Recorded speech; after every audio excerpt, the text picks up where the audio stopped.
Allah tuh udah menegur karena pedagang-pedagang ini kan sholat rajin, Pak. Macam Masjid Taqwa itu Bu, penuh terus. Cuman ngolah orang ini tidak bisa ditinggalkan, Pak. Banyak saya perhatikan tuh Bu ya, orang kerja, dia pegawai-pegawai, dia sholat rajin Pak, tapi orang diolahnya juga. Berapa buat KTP Pak? Kalau mau jalur tol sekian, ngurus SIM berapa, kalau mau cepat sekian, kalau antri nanti lama siapnya, kadang dites enggak gagal, tuh bayar sekian. Dan yang melakukan itu orang-orang rajin sholat tuh Pak, ibaratnya orang tahu-tahu agama tuh. Kawan-kawan pun tidak ada kawan lagi rupanya kalau udah urusan uang ini Pak. Jadi inilah yang belum bisa sebagian orang untuk merubah akhlaknya sehingga dia sama dengan beliau yang sekarat tadi Pak. Hafal ayat, hafal zikir, tapi ketika ingin menghadap Allah sudah tidak bisa mengucapkannya lagi.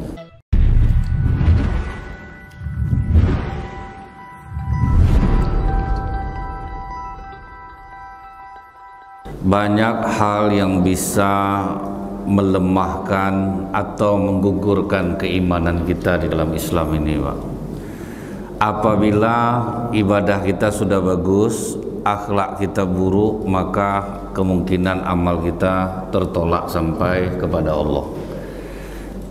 Makanya Islam ini selalu mengajarkan setiap kali ada ayat tentang ibadah, pasti di sebelahnya adalah akhlak.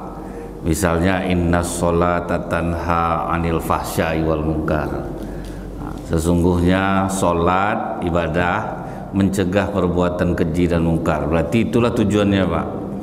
Jadi jika sholat orang tidak mengubah dia menjadi baik, berarti sholatnya dianggap hanya gerakan olahraga biasa saja. Nah itu yang dikhawatirkan itu. Jadi orang Islam ini Bu, selain dia dituntut untuk mempelajari ilmu tentang ibadah, dia juga harus bisa menuntut ilmu bagaimana ibadahnya ini bisa diterima di sisi Allah.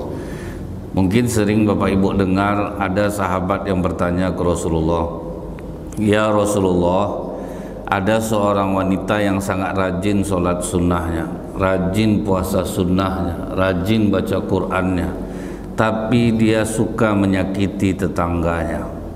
Kata Rasulullah, "La khairu fiha hiya min ahlin nar." Tidak ada kebaikannya dan dia adalah ahli neraka. Kan percuma jadi itu Pak. Tapi ada juga seorang wanita ya Rasulullah, ibadah biasa-biasa saja, puasa sunatnya kurang, sholat tahajud malamnya kurang, tapi sikapnya baik kepada tetangganya. Maka kata Rasulullah, dia ahli surga. Nah, jadi yang membuat amal soleh Bapak Ibu ini naik kepada Allah kalau sempat dibarengi dengan akhlak yang baik. Karena kalau tidak Pak, berarti iman itu hanya sekedar sampai di lisan tapi tidak sampai ke dalam jiwa. Nah, itu yang ditakutkan tuh, hal seperti inilah Pak. Dulu ada seorang kiai di pondok pesantren, dia punya burung beo. Burung beonya ini udah terlatih mengucapkan subhanallah, alhamdulillah, la ilaha illallah, Allahu akbar. Bisa asmaul husna karena setiap hari dia dengar, bisa dia meniru kan ya. Bisa mengucapkan salam. Jadi pernah terlupa mengunci kandang burung beo ini Bu, lepaslah burung ini Pak. Ramailah santri di pondok itu mengejarnya, makin dikejar makin panik beo ini Pak. Sampai dia ke jalan, tertabraklah beo ini dengan mobil. Beo ini sakarat, kemudian akhirnya mati. Pak Kiai pun menyaksikan proses sakratul mautnya beo-nya itu sampai mati. Sejak saat itu sering menangis Kiai ini Pak. Sedih betul dia. Udah seminggu dia bersedih, datanglah anak-anak pondok ini mengatakan, "Pak Kiai, kalau memang gara-gara burung beo itu Pak Kiai bersedih, biarlah kami cari burung beo yang lain, kami latih pula agar bisa sampai dia mengucapkan Asmaul Husna." Kata Pak Kiai itu, yang aku sedihkan bukannya mati burung beo itu. Yang aku sedihkan itu kalian ketika burung beo sakratul maut itu nampak enggak sama kalian? Nampak Pak Kiai? Apa yang keluar dari mulut beo itu? Cuman kalimat kak, kak, kak. Yang ku khawatirkan itulah, padahal beo itu kita ajar berzikir tiap hari. Rupanya pas sakratul maut dia tidak bisa mengucapkan apa yang pernah dia pelajari. Subhanallah tidak terucap, alhamdulillah tidak terucap. Yang aku khawatirkan kita pun macam itu juga. Udah banyak kita sholat, banyak kita zikir, rupanya pas sakratul maut macam beo itu pula. Karena mengucapkan la ilaha illallah itu kan dari iman, dari hati, bukan dari lisan. Nah itulah pelajaran yang berharga ya Bu ya. Kalau sempat iman kita ini hanya sampai di lisan saja. Kalau ingat kita Pak sahabat Rasulullah rajin sholat, rajin zikir, tapi pas meninggal tidak bisa mengucapkan kalimat la ilaha illallah. Itu dulu namanya adalah Alqamah. Sholat rajin, puasa rajin, sholat jamaah, tapi meninggal tidak bisa mengucapkan kalimat la ilaha illallah. Disebabkan rupanya dia lebih memuliakan istrinya daripada ibunya. Itu Pak. Jadi banyak yang membatalkan iman orang ini sekarang. Kalau sempat ibadahnya tidak membawa perubahan akhlak baginya, sia-sia. Nah ini yang namanya muhasabah jiwa itu.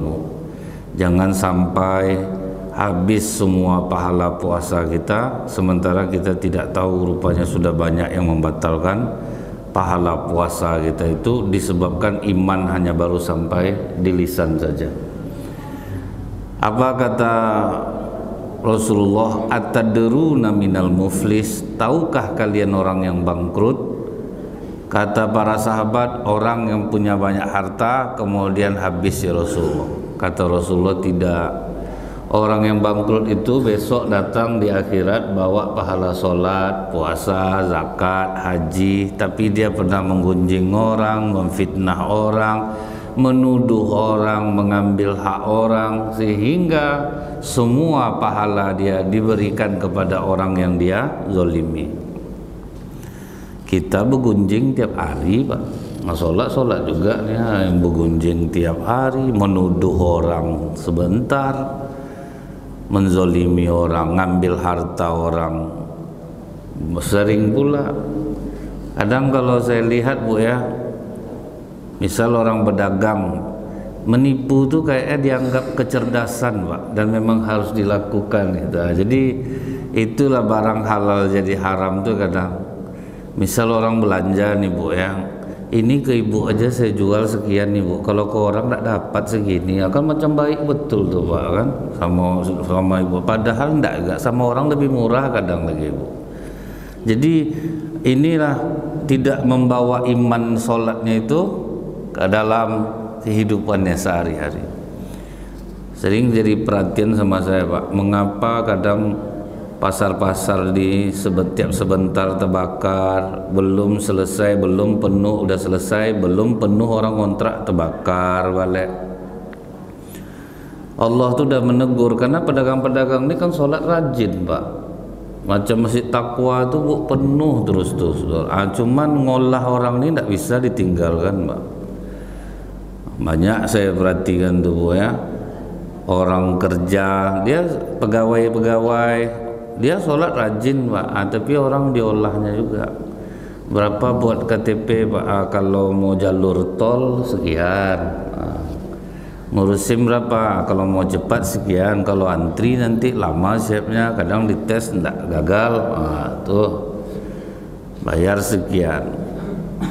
Dan yang melakukan itu orang-orang rajin sholat tuh Pak, ibaratnya orang tahu-tahu agama tuh. Kawan-kawan pun tidak ada kawan lagi rupanya kalau udah urusan uang ini Pak. Nah, jadi inilah yang belum bisa sebagian orang untuk merubah akhlaknya sehingga dia sama dengan beo yang sekarat tadi Pak. Hafal ayat, hafal zikir, tapi ketika ingin menghadap Allah sudah tidak bisa mengucapkannya lagi. Kemudian banyak kita ini yang mengatakan bahwa kita sudah beriman kepada Allah, tapi kadang sikap kita tuh Pak bertentangan dengan iman kita tuh Pak.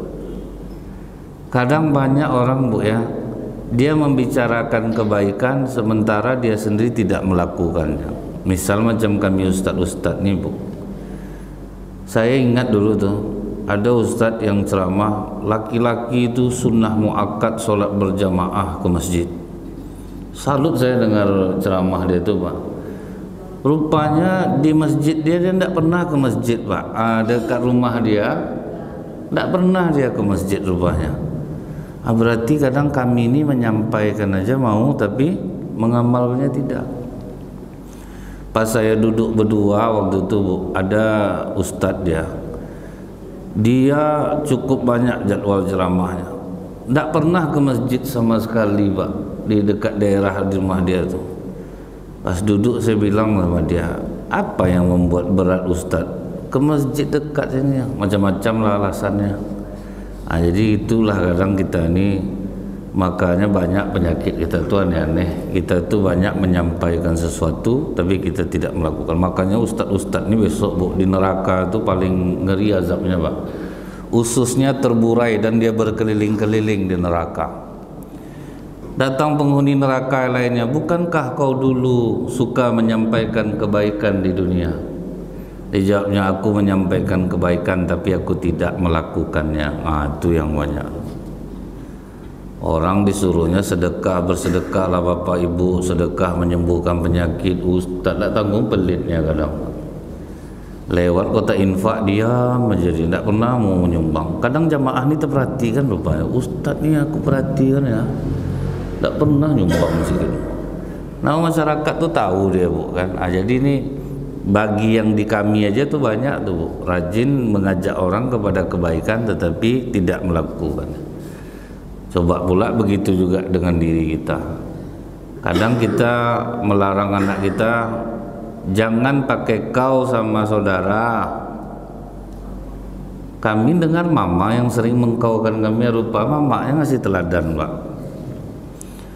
Bapaknya marah, anak itu kentut depannya, tidak ada sopan kamu. Ada diajar guru agamanya, tidak boleh kentut depan orang tua.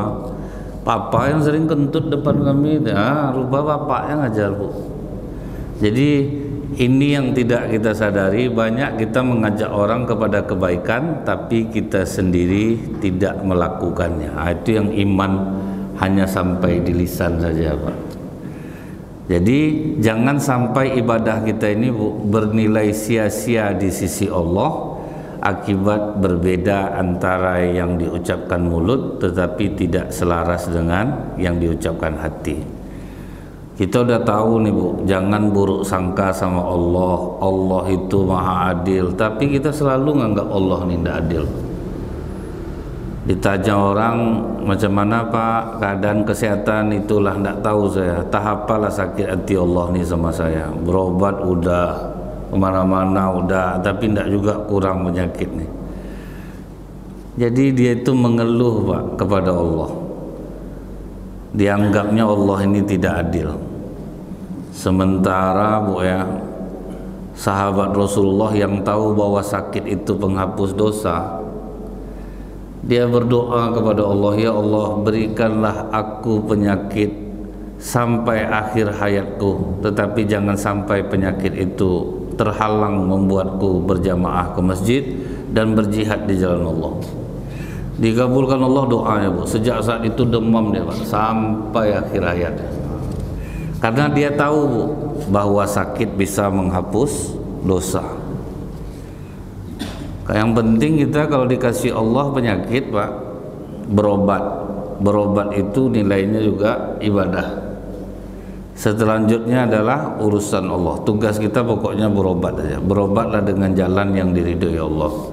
Ini kadang karena udah putus asa Pak, datang orang bilang pergilah kemari Pak, tenaga bagus, dukun hebat dia, orang sakit gigi aja dipakunya dinding hilang sakit gigi orang. Percaya atau? Ingat saya dulu ada ustadz tidak sanggup dia lagi nahan penyakit Pak, diajak orang ke dukun mau dia sembuh dia Pak. Itu ujian dari Allah. Macam mana lagi tat, katanya ke saya, udah bawa kemana-mana tak sembuh. Itulah ujian dari Allah tu tat, kata saya. Dibawa ke dukun sembuh pak. Ada dulu orang bu ya, aku kalau sembuh anak aku ni walaupun pendeta yang nyembuhkan, yang masuk Kristen aku, betul bu, pas di tangan pendeta sehat anaknya. Itu sebetulnya itu talbisul iblis pak. Kalian mau sesat kata Allah silahkan, kalian mau pilih jalan yang bagus silahkan. Jadi itu orang banyak bu, putus asa karena sakit, akhirnya pokoknya apa, jadi kata orang, datanglah bapak ni bilang, karena udah sering betul bapak ni cerita sakit sama dia, minumlah kencing lagi pak. Maksudnya itu udah kesal dia dengarnya pak, minumlah kencing lagi itu. Bapak ni diamalkannya bu, pas kencing diminumnya sehat dia pak. Itu salah satu cara iblis menggeser keyakinan kita tu pak. Tak mungkinlah Allah ngasih obat dalam bentuk hal yang najis-najis tu pak. Jadi inilah orang, dia tidak tahu bahwa penyakit apapun sampai yang kita tertusuk duri saja itu diampuni dosa-dosa. Makanya kita itu bu, beruntung umat Islam ini, ajabal li amril mukmin, sungguh menakjubkan urusan orang mukmin ini. In asobat susarro asakaro fakana khairul lahu. Jika dia mendapat kebaikan dia bersyukur, itu baik bagi dirinya.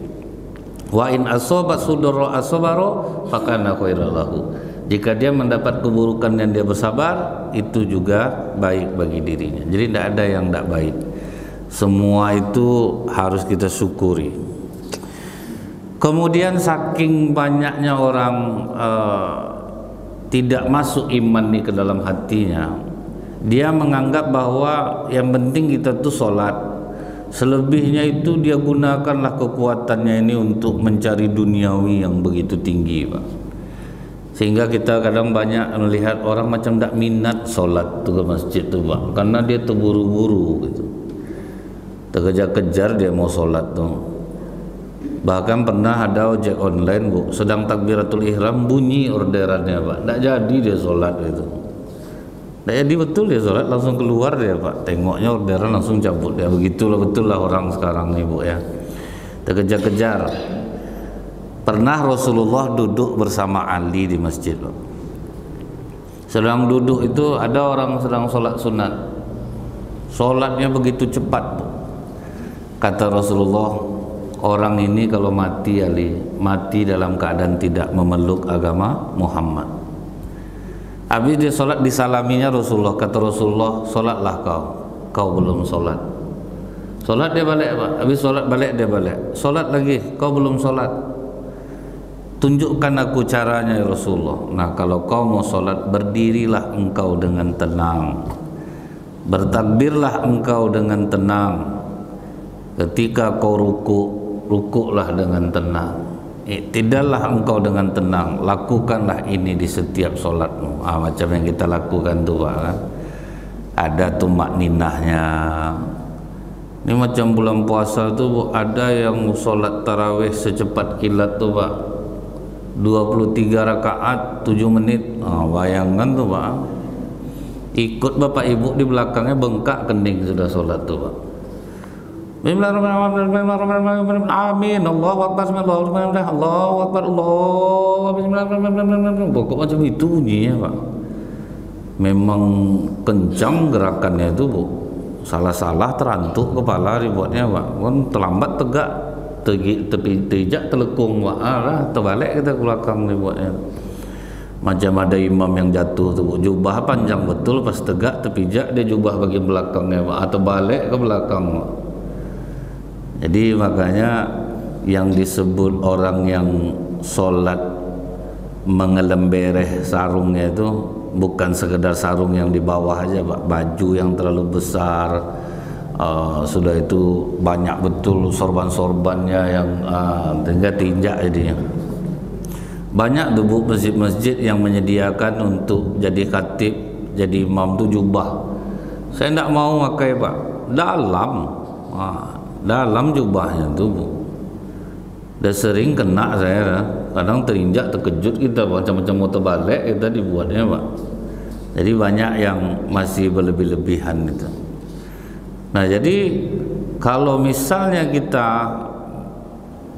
gara-gara untuk mencari duniawi, ibadah kita jadi tenggelam, itulah yang membuat orang sekarang ini Pak, banyak putus asa Pak. Sholat udah rajin, pikiran tidak juga tenang, karena dia ngejar dunia yang terlalu tinggi. Dia menurut dia yang membuat kita bahagia ini hanya harta benda. Kalau kita tidak punya harta, tidak bahagia kita. Itu yang terdoktrin di pikiran dia Bu. Sehingga dia sholat juga, tapi sangat berat cintanya kepada dunia. Betul-betul dikejarnya dengan cara apapun juga. Kemudian ada lagi orang Bu, dia tidak begitu kencang cari harta, tapi suka mencari gelar, suka mencari ketenaran, sehingga dia berusaha bagaimana supaya dia menjadi populer di tengah-tengah masyarakat, supaya dia dihargai orang. Nah, dia duit tidak perlu nih Pak, tapi dia sangat perlu dihargai. Jadi saya ingat Bu ya, kalau misalnya ada acara halal bihalal, acara maulid Nabi, acara Isra Mi'raj, itu kadang banyak yang numpang populer Pak. Kata sambutan tak tanggung banyak ya Pak. Kadang tanding pidato dia Bu, karena dia ingin aku tuh harus kelihatan.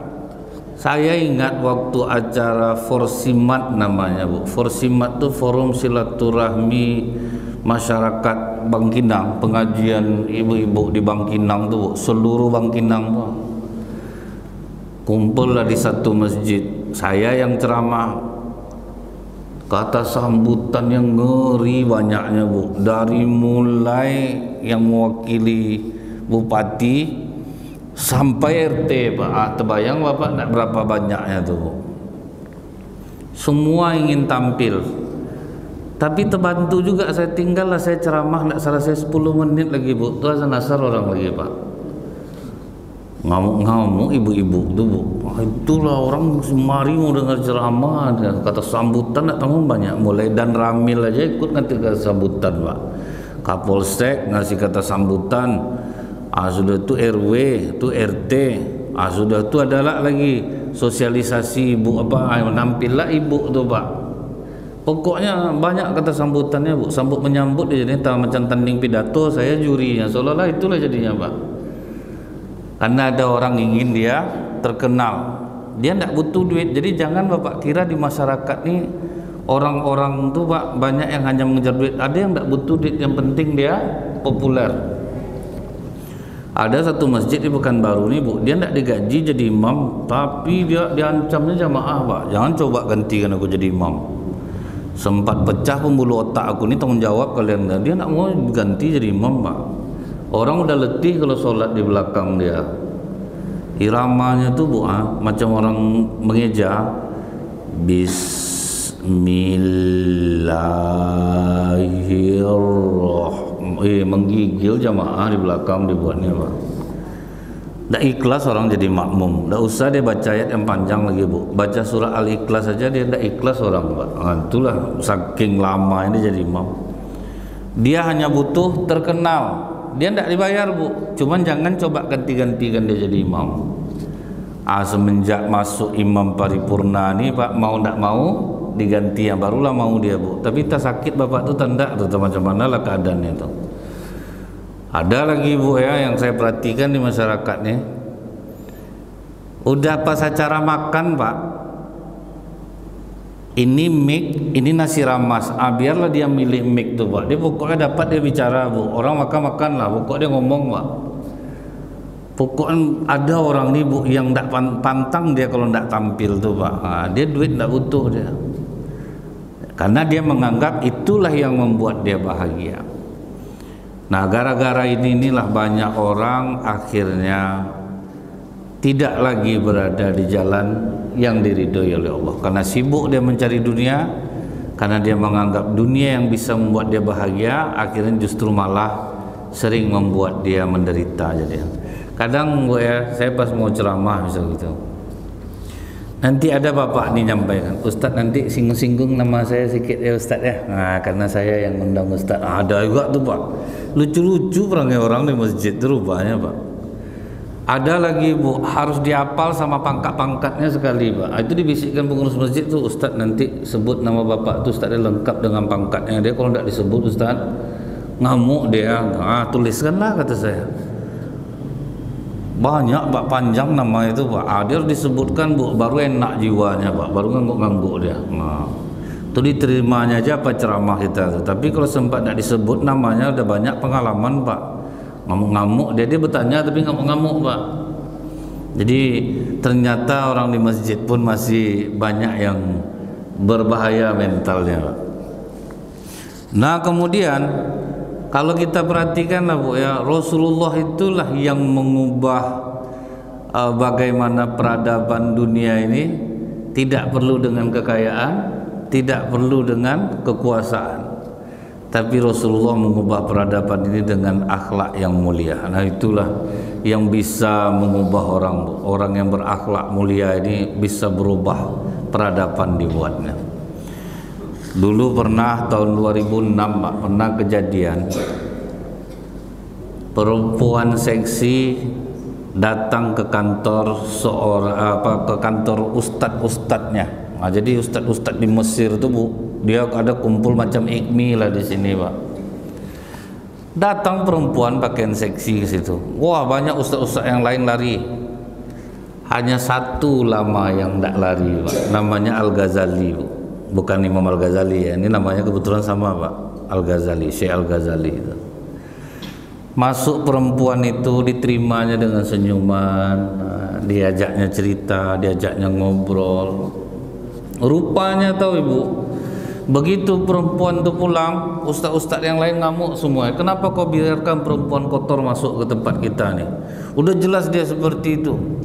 Apa kata Al-Ghazali? Disitulah kena kalian. Kita ini sama seperti dokter. Yang mendatangi dokter pasti orang sakit. Kita nih ustaz, yang mendatangi kita pasti jiwanya sakit. Makanya dia temui kita. Baru itu dia ustaz-ustaz ini semua, dia menganggap dirinya bersih, rupanya mereka tidak berakhlak mulia. Al-Ghazali ini walaupun perempuan seksi datang diterimanya. Hari Kamis datang lagi perempuan tuh, sudah pakai jilbab dia Pak. Itulah kenapa dia bisa berubah? Karena dia dapat sentuhan dari orang yang berakhlak mulia. Ini kadang saya tengok di masjid Bu, banyak orang jadi penghambat hidayah. Waktu itu terkejut saya Pak. Dia ada orang tidur di masjid, orang azan asar, cara dia ngasih tahu tuh, woi bangun kau, kalau tidak mau sembahyang kau keluar kau. Itu penghambat hidayah tuh. Aturan mau orang sholat jadi tidak jadi ya Pak. Macam ini ya kalau orang tuh menegur orang kencing. Waktu tinggal saya ada laki-laki kencing berdiri kencing kau, kena lah celana kau tuh, tidak sah sholat kau tuh. Itu tuh banyak Bu, ngeri. Di waktu itu di pasar, ibu tuh cerita ke kawannya yang tahu agama, kenapa lah jual beli sekarang payah ya. Datang kawannya ngomong, itulah makanya rajin-rajin sembahyang. Tuh tersinggung ibu, kelahi jadi ya Pak. Kau bilang tak sholat aku jadi kelahi jadi ya. Itulah Bu, kalau menyampaikan ini tidak dengan akhlak yang baik, risikonya memang besar jadinya. Bisa jadi penghambat hidayah bagi orang lain. Nah kemudian Bu, kita itu jangan pernah menganggap bahwa doa-doa kita ini tidak dikabulkan oleh Allah karena Allah benci sama kita.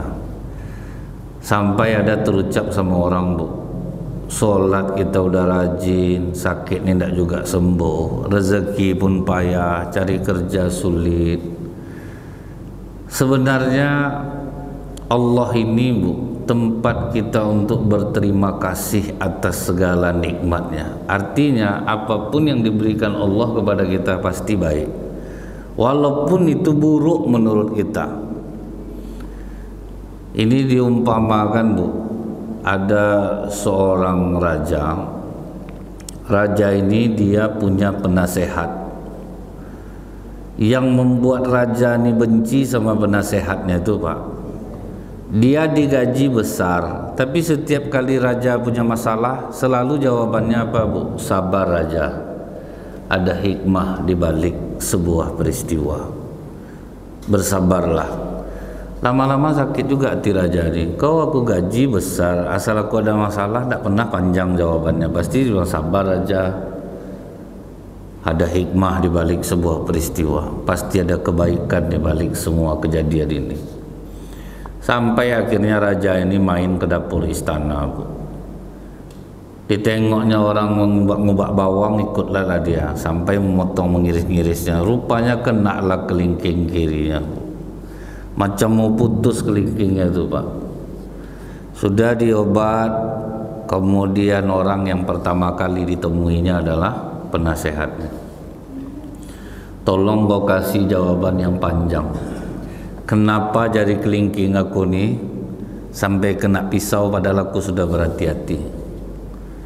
Jawaban penasihatnya, sabar aja. Ada hikmah di balik sebuah peristiwa. Pasti ada kebaikan dari kejadian ini. Sakit hati raja nih, Bu. Tersinggung dia, Pak. Penjarakan dia.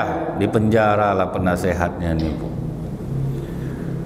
Dan penasehatnya nih, Pak, begitu di penjara, Pak, tetap dia bersyukur kepada Allah. Alhamdulillah ya Allah atas segala karunia-Mu. Wah, ini yang hebat tuh rasa syukur ya. Ini rasa syukurnya udah tingkat tinggi nih, Pak. Sama dengan pembicaraan dua sopir ambulan di Gaza, Bu. Ayo kita minum jus. Mungkin ini jus terakhir bagi kita hari ini. Karena orang setiap sebentar membom, Pak, ya. Jadi mereka tuh ikhlas menyambut kematian tuh, Bu. Mungkin ini jus terakhir kita, ayo kita minum. Sudah tuh sampai dia pesan terakhirnya, sampai berjumpa, mudah-mudahan kita akan bertemu di surga. Karena kan tidak pernah tahu orang kapan mati kalau di Gaza tuh.